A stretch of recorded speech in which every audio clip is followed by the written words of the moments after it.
What's up, everybody? It's your boy Brian with another episode here on the American Auto YouTube channel. Things just keep going the right direction. We're getting more subs. That helps. So make sure you sub if you're not already subbed.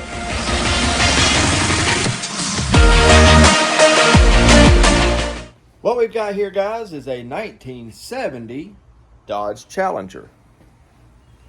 And we've got a lot of work to do on it. So won't you consider going on this journey with us? See how we can turn this diamond in the rough into something that'll roll across Barrett Jackson, maybe. That'd be nice. Maybe. So what we've got to do today, guys, is we're working on this 1970 Dodge Challenger. It's got a 360. It's got fuel injection. It's got FiTech on it, and I'll show you guys all that here in just a minute. But what we've got to do with this is he sent it in. The engine isn't run right. It's leaking antifreeze, and it's got a couple of issues. When you crank it up, it wants to skip. It's running out of the 8 cylinders. 4 of them are getting all the way up to temperature. 4 of them are not. This is the original, supposed to be the original engine to the car, just updated. So we will figure that out together. Also, this car has 0 brakes. I've already got the new master cylinder on order. It's coming. Now, we may go over that with you guys. For those of you who don't know, you can actually rebuild master cylinders. I'll show you how to do that if we have time. Time's always of the essence. But if I have time, we'll show you that. It's super simple to rebuild and a whole lot cheaper if you're willing to take that step. Now, that's mainly for you guys out there who want to keep everything all original to the vehicle. That is always an option. You just have to remember or know how to do it. Okay? I'm fortunate enough to have worked for a company that was all about keeping everything original. That being said, I learned how to do all this stuff. As far as rebuilding master cylinders and top loader transmissions and all this. When you're restoring Model A's and Model T's and stuff like that, they want to keep as much of the original car as possible. So we'll go over all that. Just like your brake calipers. You can do that the same way. You can replace the seals on those. Matter of fact, I've got some Chevrolet seals up here in stock just for that reason. Now, we're not going to use those on this project, but it's just something that I can share with you guys. Anything that I know for a fact I do know how to do, I would love to share with you guys. So anyway, we've got an exciting build here on this. Got a lot to do. I'm not painting this car, okay? But I am going to get it all the way up to paint. I'll show you where the bad spots are, like right here in this window channel. All the way across, and on the back window channel, we've got to get some body lines lined up, all that stuff. So come along with us and we'll rock and roll with it. So first and foremost, guys, I think we've got a fuel pressure issue going on. This car has a Holley black pump on it, I believe is what I seen under there yesterday. And the Holley black pumps are good. I have no complaints about them. But with our modern gas that we have in today's time,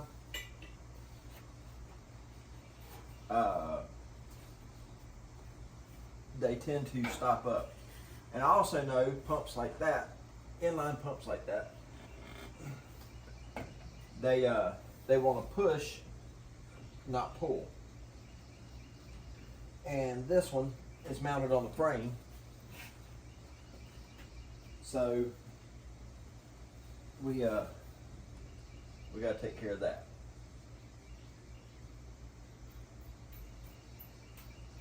Now, I don't know if the Holley black pump, if it has enough pressure for this EFI system. EFI systems are supposed to run on like 50 PSI of fuel pressure. If you don't have enough fuel pressure, it's not going to work right. So that's a pretty neat setup. I like that. Fivetech. He didn't waste money, that's for sure.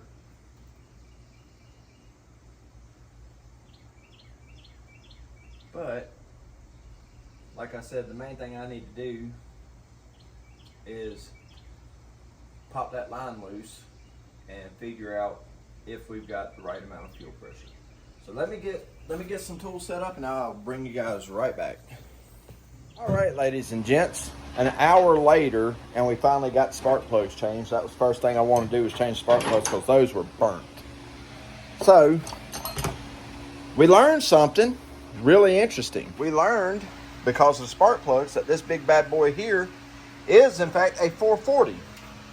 Not a 360, not a 383, it's a 440. And we know that because the 440 takes a certain spark plug that 383 and the 360 do not take. Now, let's fire it up and see how it sounds. It was skipping real bad yesterday, so I'm assuming the plugs will make a big difference. Oh yeah.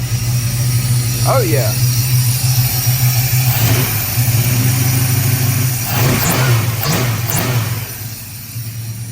Let's go listen out back.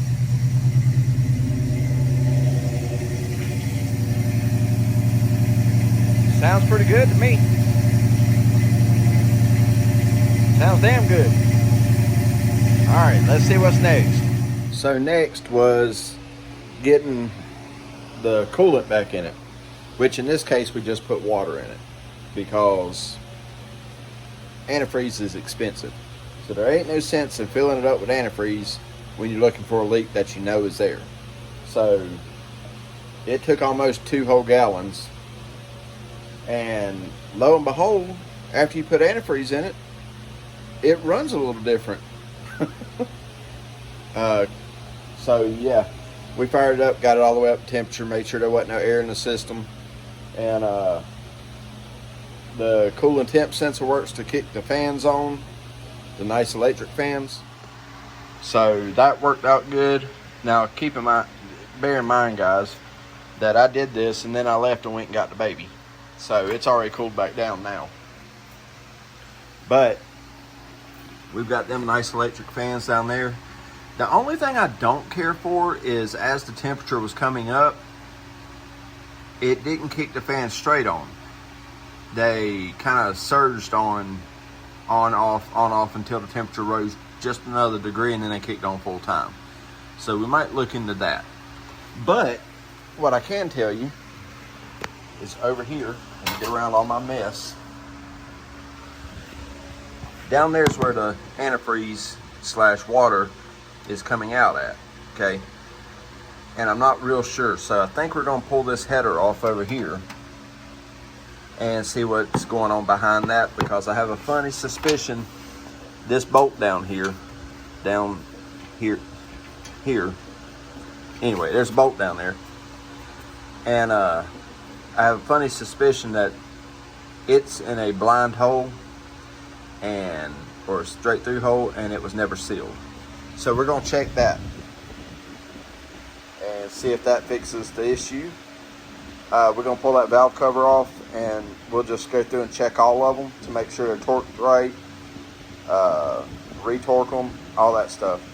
Because the last thing we want is this thing to get hot and spew its lifeblood out from a bolt hole.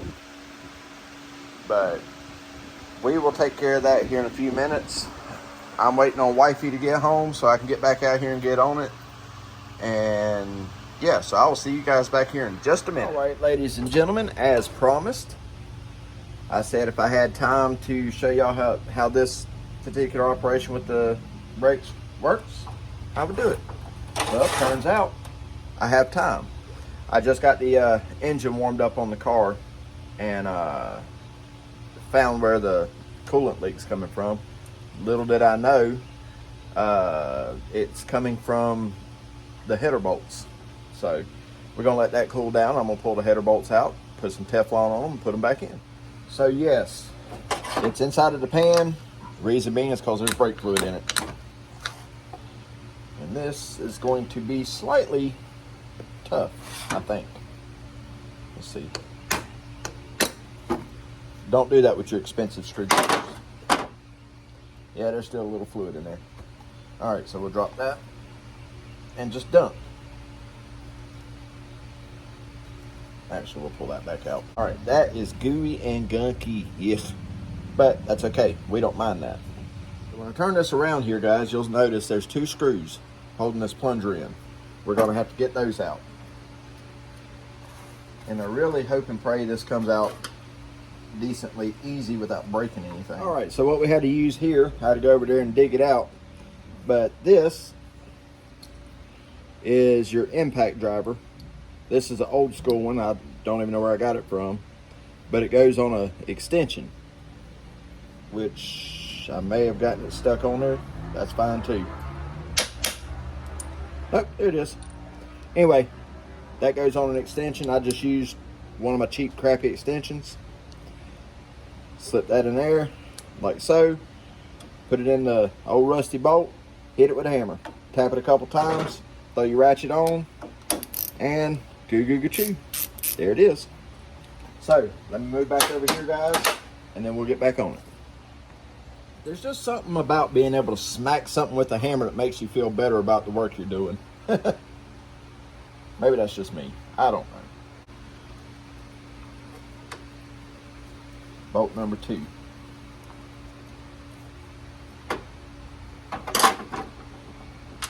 Maybe I should put you guys on the other side so you can see closer what's going on. Yeah, there we are. Is that better? Can y'all see this better? I don't know if I have a zoom in on here or not. Nope. All right, so we're gonna slide this arm back, and the whole, actually this one just comes out, plunger and everything all in one. Look at all that gunk that came out, guys. All right. I always put this on a paper towel. Okay, inside there, let me see, where's the camera at? You see that other plunger? We gotta get that out. But what effectively happens here is this is your main plunger. This rubber here keeps all your brake fluid inside the master cylinder, inside that sleeve. And this plunger here works with this one here, and that's what selects where your fluid goes, whether it's front or rear. Okay? And that's why it's got the grooves in it, so the fluid can move around it. So all that is functional. And we're going to take this apart because that's how you repair these. But you can see this has had stuff on it for a very, very, very long time. All right. Compressed air worked.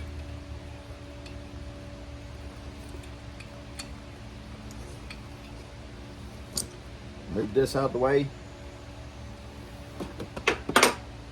Move my air hose out of the way. And start cleaning up some of my mess here. Because it shot brake fluid everywhere. We'll worry about the rest of that in a minute. There it is. Ew, good Lord. All that gunk in there. But now, she's empty. Now she is empty. So now, guys, I'm going to go ahead and clean this mess up, and I'll bring you back in just a minute, okay? Okay. All right, guys, we are back. Had to get the brake fluid cleaned up because that stuff bugs me. But at this point, you'll want to clean your parts up as good as you can. I'm using, obviously, Super Clean, as they are the sponsor and the only sponsor of this channel at the moment. And that being said, guys, keep in mind right now, for a limited time, we've got the Super Clean giveaway. And literally right now, I've got one person, Mr. Wallace there, who has subscribed and said he wanted Super Clean. Guys, it's free stuff.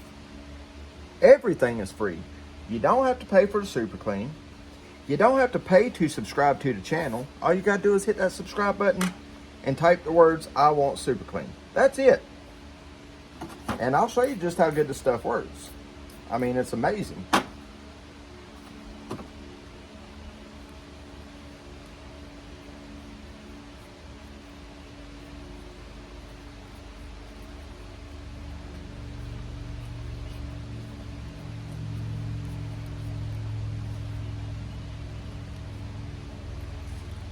Look, where I touched it, where I didn't.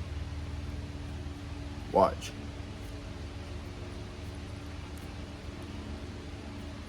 Look at there. Super Clean for the win.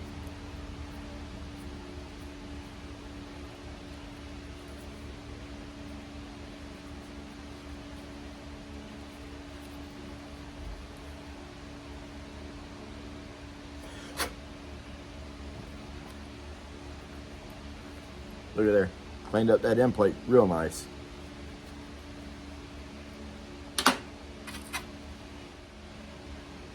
All right, guys. So I'm going to show you this right here. This is why these brakes were failing. It's this little dude right here. All right, I don't know how good you can see it, but if you look right there, you'll see that edge of that lip is gone. That was sitting on the bottom inside there. So as it plunged back and forth with the brake fluid, it wore that off. There's nothing you can do about that. It just does it over time. Now, when that happens, it allows your brake fluid to go everywhere on the inside except for where it needs to go. And then you end up like this car did with 0 brakes. But that's why we're doing this. All right, had to clean the camera a little bit. But let's just say for the sake of argument that we bought all new rebuild parts. So you'll want to put this back together. All right. So you know this one came out last, correct? Correct. Now, in this application, you will want to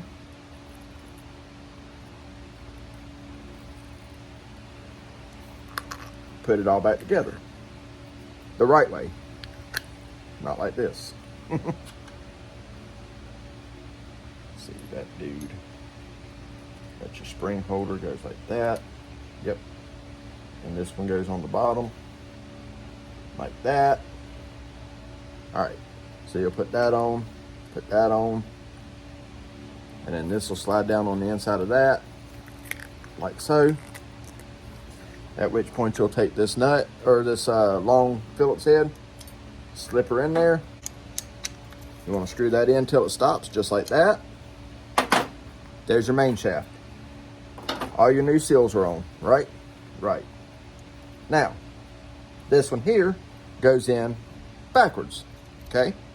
Same thing. Yeah. Same scenario there. Spring goes in first. On this one, on reassembly, you definitely want to use some sort of a oil, lube, something like that to put it together. I'm gonna do it just to show you guys. Go ahead and lube it all up. It ain't gonna hurt nothing. I don't care what anybody says, there's no such thing as too much lube. We slide that in gently, gently, and there's that part. And then, as simple as that comes out, you do the same thing. You just push it in with this. Look at it, I felt the air push off my hands. Bring this back out, and same thing. Put a little lube on it. On both of them. If you go back in some of my old videos, guys, you'll see I did the same thing on that Honda Goldwing, and them brakes still hold tight. And I never bought a single part for that brake kit. 1, 2. I hear breakage. Not bad breakage either. I'm referring to brakes breakage. Put a screw in there. Put a screw in there.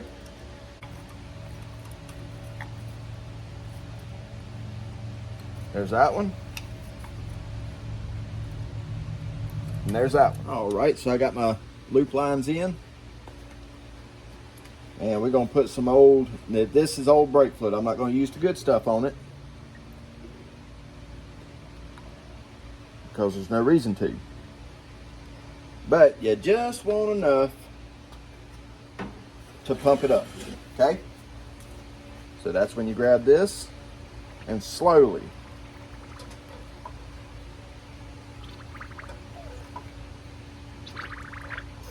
you're getting bubbles from both.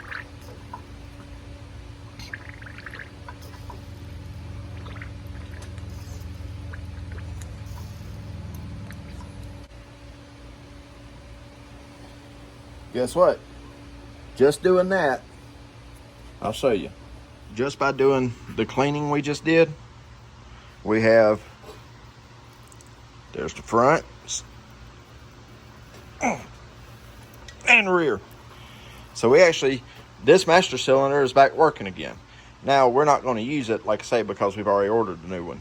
But just by cleaning everything in it up the way I did, you know, realistically, we could put this back on the car, bleed the brakes, and take it down the road. I'm not going to do that. But there you go. Just by doing that. So if you have an old car with the master cylinder set up like this, you can get the seal kit for it, because that's the thing, and just rebuild the one that's on there. If you don't mind taking the time and getting your hands dirty to do it, okay? Take your time. If you take everything out, take your time, and if you take everything out like that, lay it out the way you have to if that's what it takes. But you can definitely do this, and it works. It works amazing. That's an option. There's your tech tip for today. You don't always have to spend $40, $50, $60, $70, $80 on a manual brake master cylinder when you can do that. All right, guys, we're halfway through today. I went and picked up some stuff for the car here. Went and picked up a big old jug of purple, Royal Purple. Also got a spare quart just in case this one takes 6 quarts. It might take 7, I don't know. But we also have a quart of zinc additive and with a Wix filter. So we don't know the mileage on this car. I don't know if the speedo works or anything, so we're just going to put the date on it and rock with that here shortly, because I've got a mess to clean up. So apparently, as I said earlier,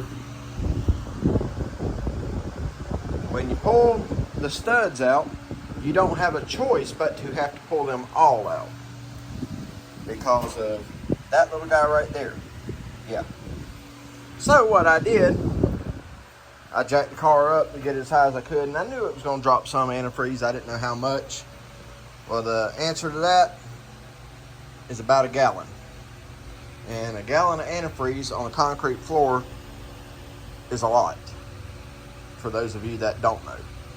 Anyway, I'll show you this. I've already had the car running, fans kicked on, everything. Watch the IR gun there and it'll show you it's up to full operating temperature. Both heads. Let's see if we can get that one in there. That one's at the 140, 150, 60 range. So everybody's firing. This is how I tell if there's a cylinder that's not firing, is I'll put it right on there. You see how hot that is? And then that one, and then that one, same thing. That's how I figured out it was the outside corner stuff was not firing the other day when I put the spark plugs in it. Now, if you also noticed on that passenger side over there, it wasn't steaming anymore. And as you can see on this side, it's not steaming. All right. And what that is them little header bolts that hold that header flange on. So them little bolts right there and right there and all the way back. Every single one of those are inside of a water jacket. Every single one of those are inside of a water jacket in the head. So guess what? That means if the bolt that is in there is not sealed properly, then when it gets up to operating temperatures and pressures, it's going to start pushing by the threads. All right. Now, I hate spiders. but it's a granddaddy long leg. Anyway, see. So anyway, what I was saying is, if you get it up to operating temperature and all that, and the threads aren't sealed in the head, well, then what you end up with is a leak. And it looks like it's coming from a head gasket, or it looks like it's coming from a head stud or a head bolt, but it's not. It's actually just coming from the header bolt. So we took the header loose from the flange. I say we like there's more than me. It's just me, myself, and I, so us three. And I can't never get the other two to listen when I tell them to do something. Everybody, so we got the new master cylinder, got it bench bled. Now the only problem I found is on that old master cylinder, these little studs had to be heated out. So that's fine, I heated them out. But here's a new problem, and I will show you how we're going to fix it. So as you can see right here, stud goes in, wiggles around, don't stay. So the tech tip for today, all you need is one little zip tie. Like I say, all you need is that one little zip tie. And what we're going to do, take your zip tie, slide it through the hole just enough you can see it. You don't want a whole bunch, just enough for it to grab. Just enough for it to grab like that. And that takes up that space. Tap that in. And take your pliers that you've already lost about 14 times. Trim it snug, just like that. Just like that. Good, they're in. That one's still a little loose, but it's okay, it'll work. So, yeah, as you can see, just that little piece of zip tie sticking out there. It's not enough to harm anything or get in the way. And all your studs are in there tight. I should change that one. So, they're all in good and tight. So, there's your tech tip for today. All right, guys, we on the next day. It happens to be Father's Day here. Baby's asleep, and I'm back out here working on the Challenger. We went and got the oil and the additive and the filter and all for it. And the oil we're using is Royal Purple. The additive we're using for zinc, because this is a flat tappet car, is Lucas. So, yeah. And we're going with the Wix filter, because you can't beat Wix. Alrighty, so we already got the funnel in. And, yep. We got our gallon here. And, yeah, we're going to start adding some of this dinosaur gold here. Now, me personally, this is not what I would have put in this car. I would probably put something a little thicker in it, but say that's just me.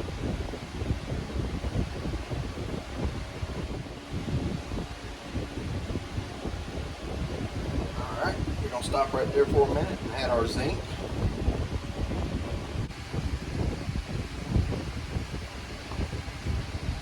Pour the whole bottle in there.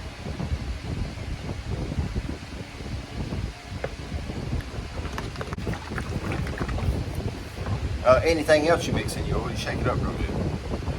There. For some reason, I can't seem to talk today.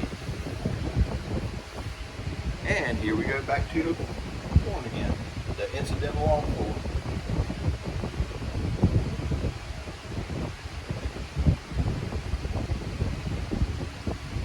Because the oil that was in here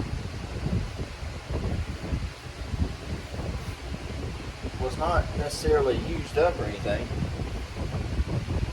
It was just about a 83 octane unleaded motor oil.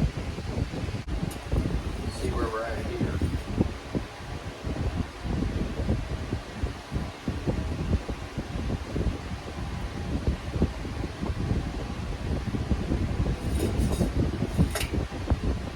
A beautiful chrome dipstick. All the way in, all the way back out. Let's see where we're at.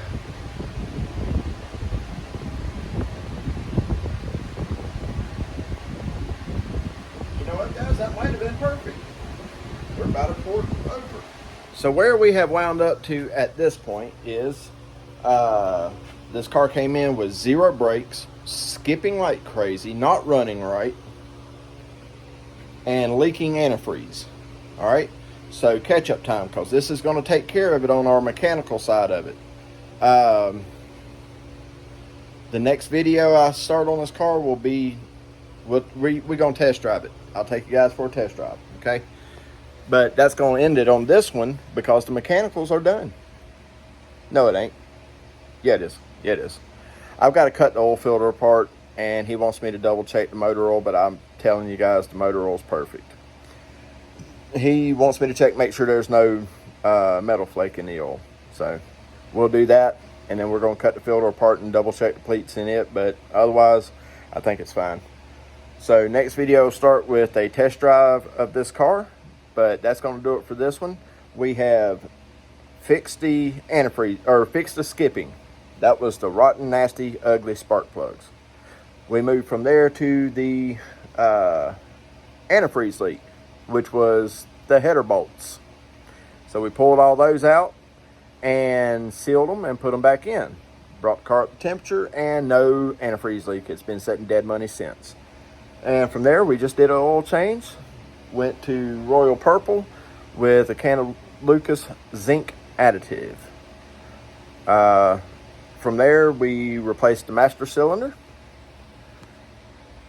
Might have got that mixed up a little bit, but anyway, we replaced the master cylinder, bled the brakes out. Brakes work great. Sitting on the jack stands, they work great. And there's just a little bit of tension on the front wheels, which is just what you want. So there's the list of things we had to do mechanically. Next, we're going to start working on the body of this car. I hope you guys will join along for that. Maybe I'll be able to teach you something. Maybe you'll be able to teach me something. All right? But as I always say, if it doesn't challenge you, it doesn't change you. And this, well, this is a challenger, which means it's going to challenge me. Anyway, guys, thank you so much for watching. Make sure you comment, like, and subscribe. And don't forget, there's just a little while longer for the Super Clean giveaway. We're doing it on the 28th. So if you want your chance to win, live in the lower 48 states and comment you want Super Clean on the video, and you'll be entered to win. All right? So that's going to do it for this one, guys, and we will catch y'all on the next one. Thanks.